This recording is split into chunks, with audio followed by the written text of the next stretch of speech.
Update. We're turning into a transmission shop apparently. 5 on the floor. Count them. 5. None in any car. We're waiting on one more case to show up. The 400 that we had sent off to have a guy look at, come find out the case was actually busted and was causing it to not go into second and third and do all kinds of funny stuff. We just picked up this 400 last night, and it has black fluid in it, so it should be a winner. That's the Turbo 350 that shit the bed.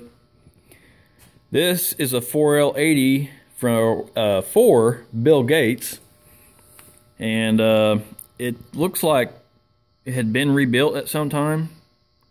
And get out of the way, get out of the way. And it's got a big pan on it, and I don't know, the converter looks new-ish, or just really clean anyways. But it's a mystery transmission. We don't know anything about it. This 400 come out of an RV with 65,000 miles on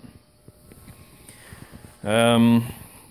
We got 4 nitrous bottles to fill tomorrow, and the Ain't Care engine is, well, it was getting wired up, but we got sidetracked buying parts, and the power's been out here for a day and a half or so. It was off all last night, so we didn't really get anything done. So we just drove around buying parts.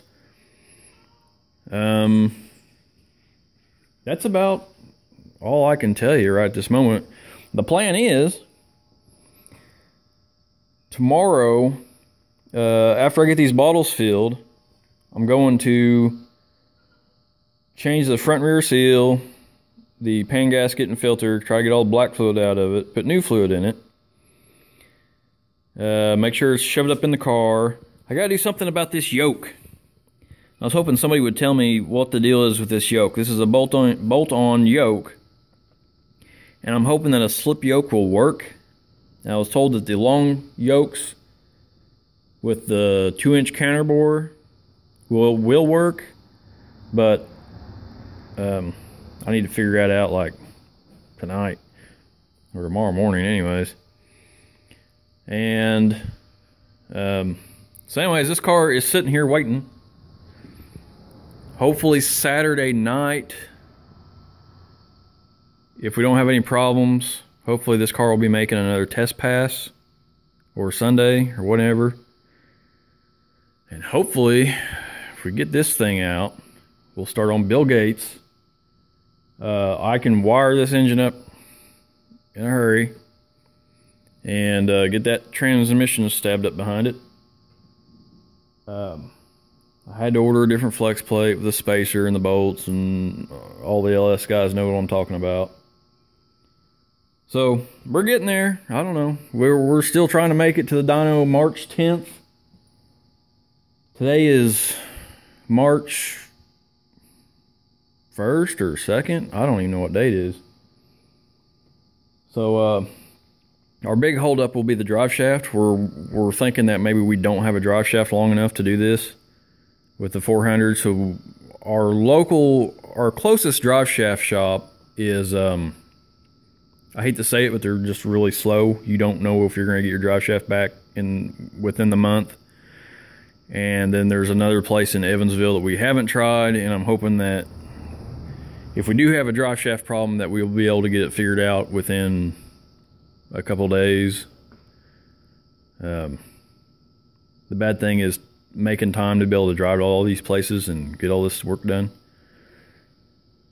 So, man, I'll let you know just what's going on. And then my brother with the LS swap, the orange truck, he told me today that he bought a turbo. And I haven't seen this turbo, but I'm sure it's a real wing dinger. I don't know if he's going to the no prep race or not, but that's everybody's big deal. And then there's another guy telling me today that he sold a car, and he's working on a G-body El Camino, and then needing my help with it, or I just wants to ask me questions, I think.